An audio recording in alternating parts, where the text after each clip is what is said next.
women's health issues are intimately linked to the gut microbiome. Here I'm talking about actually causing lots of the major health outcomes that women have. So it's not just contributing, we're talking about causing it. And the gut microbiome is literally these trillions of microorganisms in the large intestine, down through the reproductive tract and up through the digestive tract. And we now know from the thousands and thousands of studies that this microbiome, if it's out of balance in a state we call dysbiosis, can contribute to virtually all of the major women's health issues. And it starts really simply by understanding that there's a group of microorganisms in the large intestine that are called the astrobleme. Astrobleme is literally to describe the role it plays on estrogen. You see, normally what your large intestine does with all the microorganisms in there is that they will eliminate everything that goes into it. So it's pushed in, flushed in through the bile. It's then eliminated out of the body, or because the body's so efficient, it will recycle them. And so it will grab, in some cases, it will eliminate the estrogen, the progesterone, the testosterone. It will eliminate some of the thyroid hormones and lots of other things.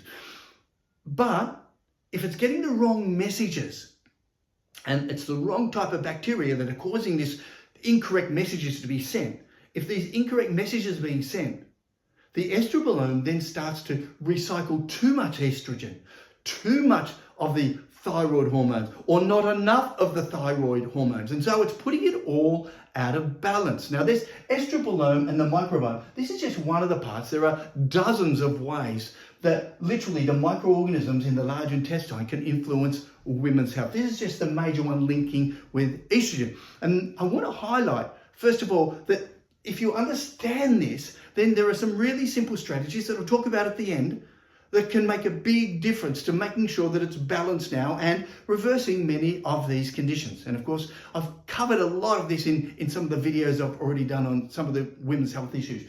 But if you start with conditions like menopause, yes, I've got a video on menopause up there. Menopause and menstrual cycle, because it's all involved with estrogen and hormones and neurotransmitters and all these various factors in there, they're intimately linked with the gut. Polycystic ovarian syndrome, endometriosis, and all these, obviously these, urinary tract infection, candidiasis and bacterial vaginitis, even human papillomavirus. But you're going, how do we know? Well, first of all, we've got big human studies, so population studies, where they get thousands or in some cases even more, and they look at certain conditions. Other times they will get the microbiome out of women who have, let's say, a condition like PCOS.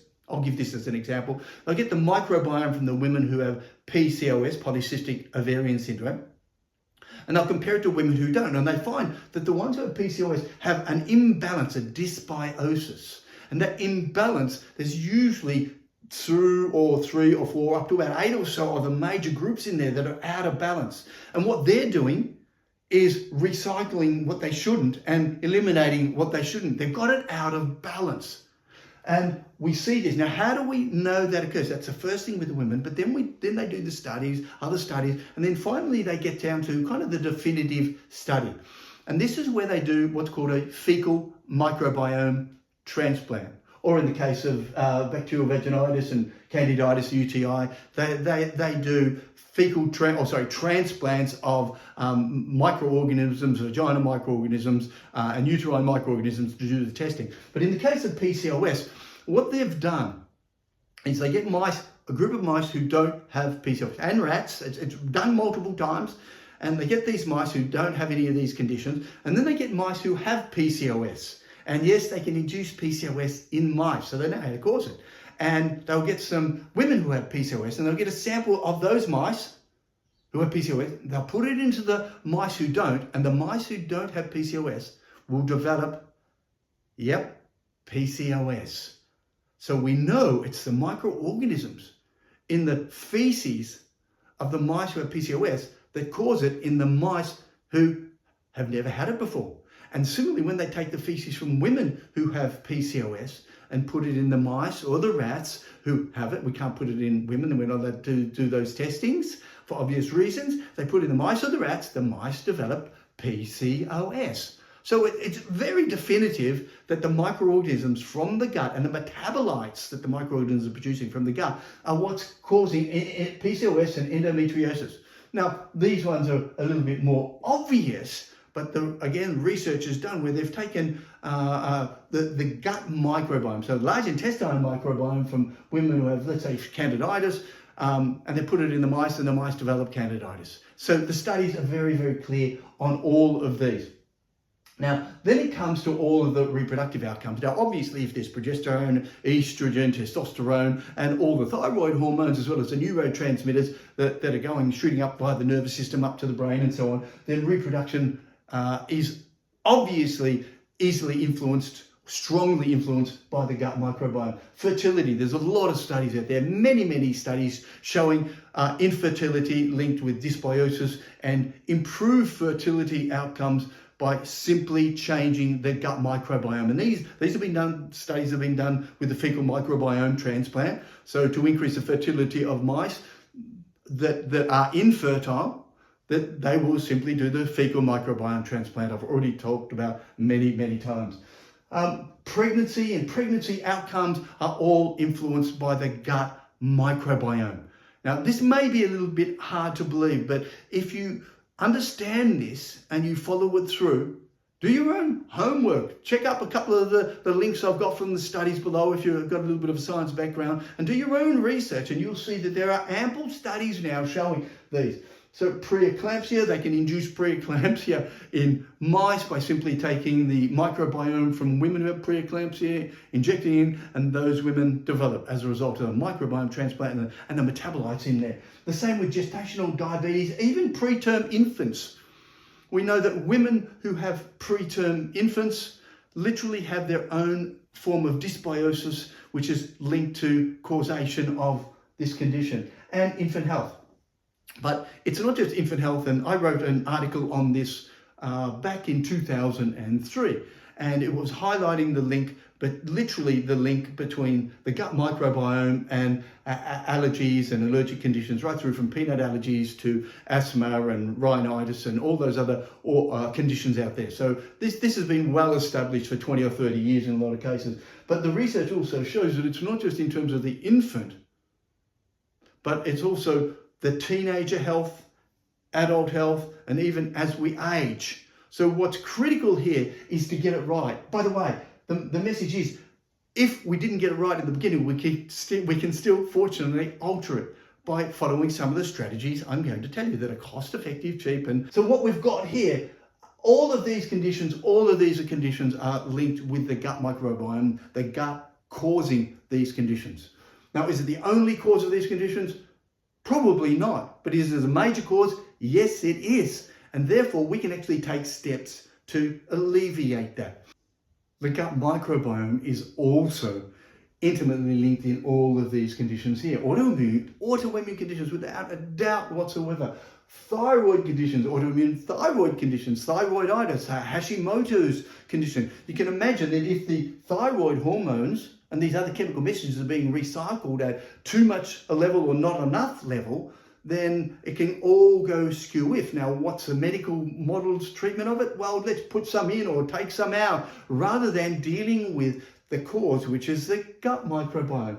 Gut IBS, that's irritable bowel syndrome, and inflammatory bowel disease. IBD, the inflammatory bowel disease, colitis, is much more severe and clearly linked to the gut microbiome. There are specific microorganisms we know that grow in the gut that are contributing to this condition, and by the way, many of these conditions too. We know they've been able to identify the microorganisms that are actually involved in it, so they know the groups.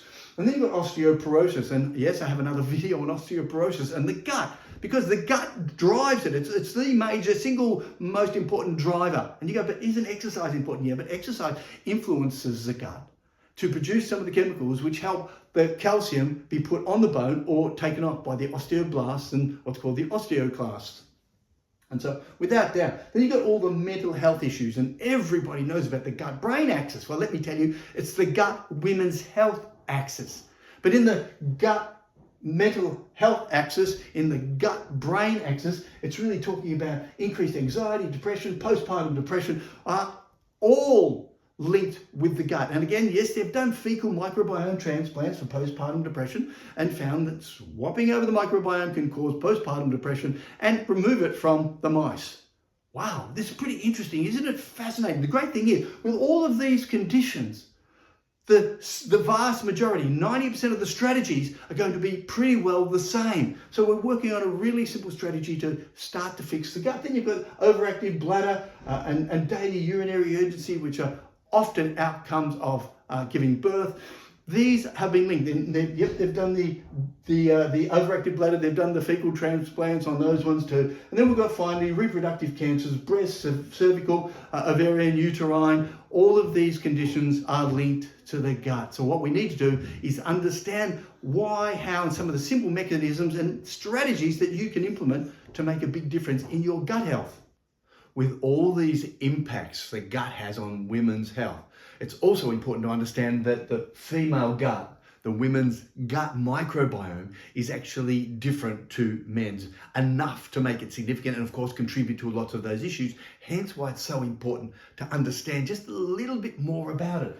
And what we know is right from birth, a woman's gut microbiome, a baby's gut, an infant's gut, just born. In fact, they did studies on preterm infants and they actually found out that they had a different biodiversity than male preterm infants. So female preterm infants compared against male preterm, there was a different microbiome. Right, right from the placenta. How amazing. Isn't this is where it all starts. And so they found that they have a greater biodiversity already. And that basically grows and goes throughout all of life. So women have more biodiversity starting preterm, before birth, than males do. And that's important because the biodiversity is what makes the gut healthier. So women are starting out with a healthier gut to start with. And there are differences right through. The biggest difference or the greatest changes that occur are through puberty. And that's something called the estrobleme, and the impact of estrogen on the gut and the impact of the gut on estrogen. I have a video on that. It's so important to understand that for every single woman. Really is important. So check out that video, because the estrobleme, the estrogen metabolizing gut microbiome, can actually increase estrogen, progesterone, testosterone, also your steroid, all the steroid hormones, as well as your thyroid hormones and other things around the body. So making sure you get it right, or they can decrease it. So that's why it's so important to understand that. And of course, watch that video. It varies during the menstrual cycle. So there are minor variations in the menstrual cycle microbiome, and they've followed women through the menstrual cycle, and they see there are variations that occur, and absolutely major changes through pregnancy.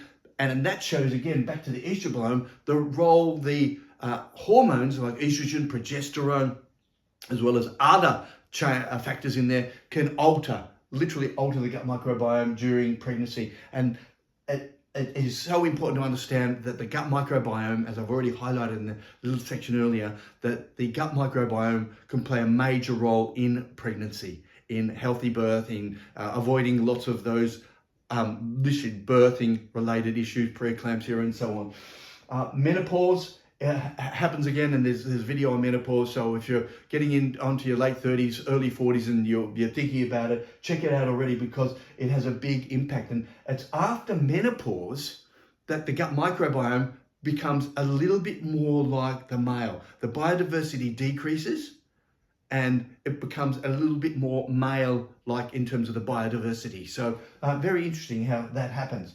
And obviously the lower impact of estrogen is playing a role in that. Now, I also put in aging, and that happens with both males and females, but it's so important to understand that aging, as we age, our biodiversity decreases. So what we want to do is throughout our life, make sure we do the right things, which I'm going to show you in just a moment, to increase our biodiversity throughout our life and even increase it into our age, because it also plays a role in frailty. Frailty is the loss of bone mass, the loss of muscle mass, the loss of coordination, and all those factors in there that lead to an early death. So what we want to do is make sure we've got that big biodiversity as we age to protect our bones, our muscles, and our body. So then it gets on to the question, how do we build a healthy microbiome? And it's really simple. It starts with these three things first. Everyone's thinking, well, I've got to get some probiotics. Hold on a second. Because your gut microbiome interacts with every single thing you do. And every single thing you do influences it. And literally, everything you do influences the gut microbiome. So it's this cycle again. Physical activity has been shown to play a major role in a healthy gut microbiome. You don't have to go out and run marathons. In fact, the research shows that at a point it doesn't matter, but every day you should be exercising actively getting out there, being physically active, walking, jogging, running, swimming, cycling, and the ideal scenario is a half an hour or more a day. With the research on physical activity, and again, there's a video on that and the gut, it shows that the extreme athletes have a not so good gut, and I see that because people who are marathon runners often come and see me and say, how can I help? So we work with them.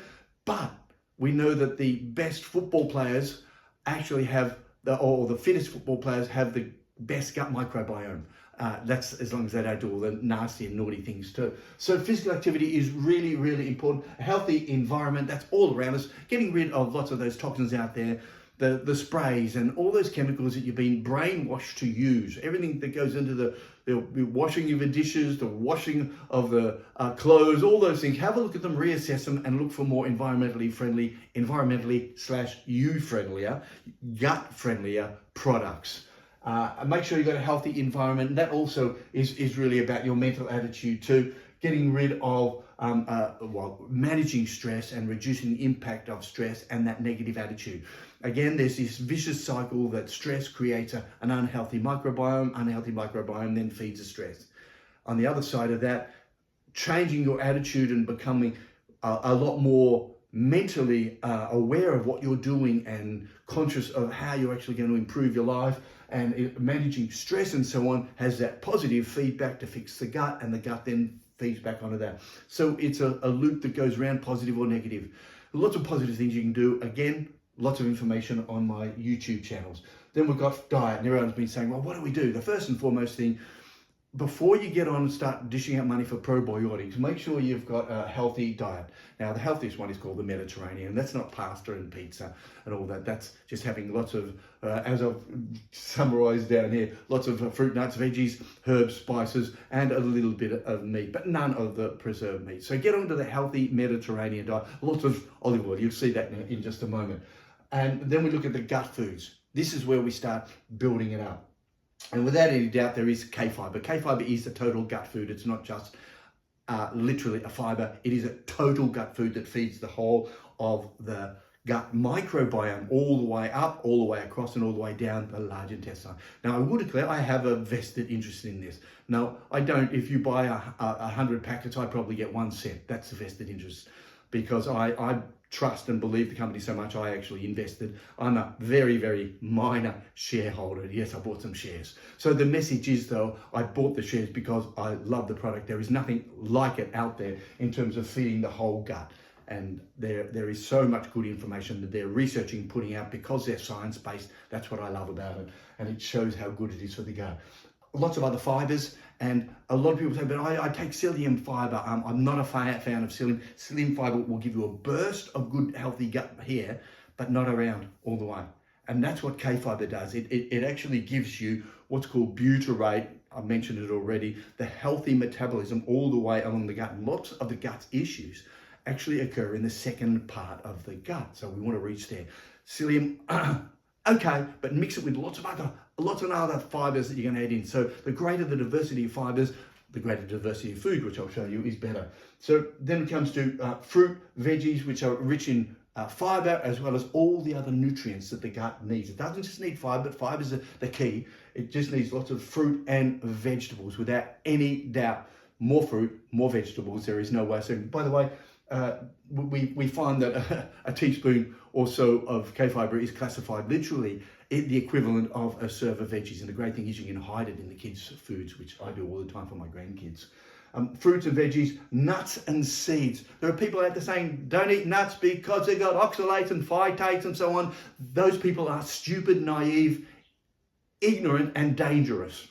Eat more nuts. You do not develop a nut allergy because you eat nuts. You develop a nut allergy. Here it is. And I wrote a paper on this over 20 years ago.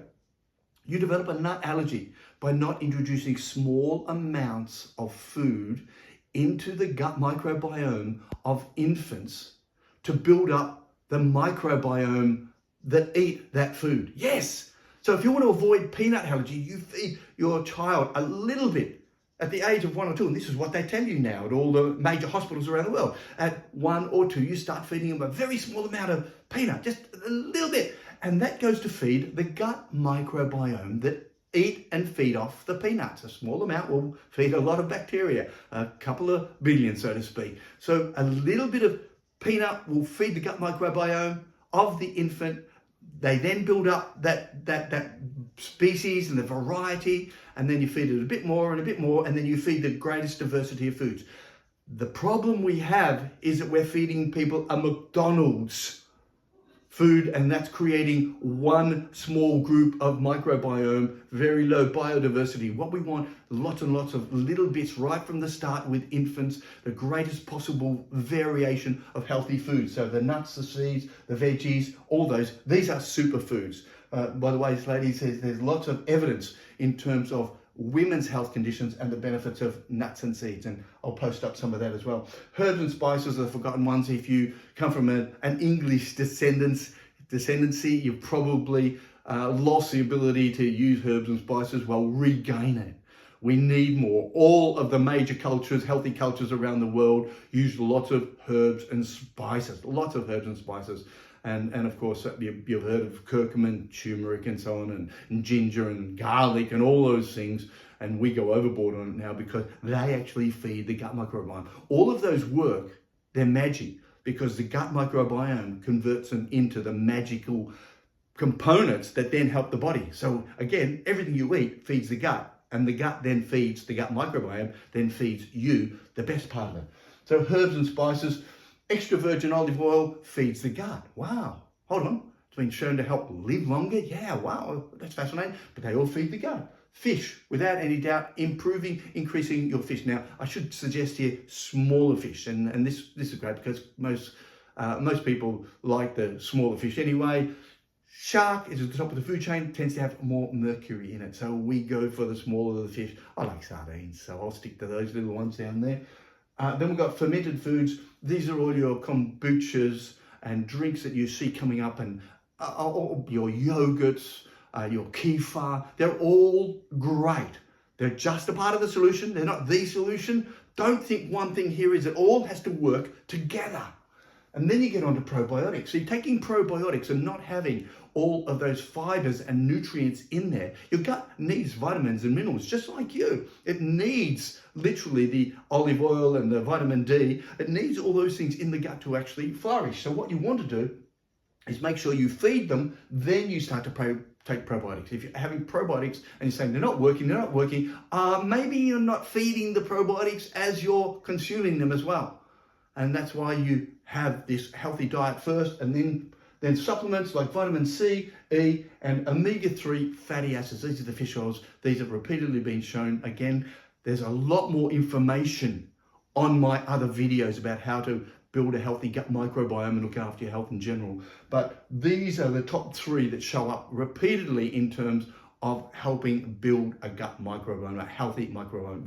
Vitamin D also has been shown. So supplementing with a little bit of vitamin D, or having healthy foods with vitamin D, which is oil-rich seeds and fish and things like that. The message here is your gut microbiome controls so much of your health. And by working on your gut microbiome using some of these simple strategies, cost-effective strategies, and using them in the order that I've kind of given you here, working on this way, you can actually rebuild a gut microbiome that then starts to look after your health to help reduce, avoid, and even reverse all of those health conditions that women are inflicted with. And can they be reversed? Yes. Check out the videos that I've got on lots of these conditions: osteoporosis, menopause, endometriosis, PCOS, and so on. There are so many videos out there that will help you, and they're all free. Make sure you subscribe to the channel, and please share with your friends. We have to get this information out there.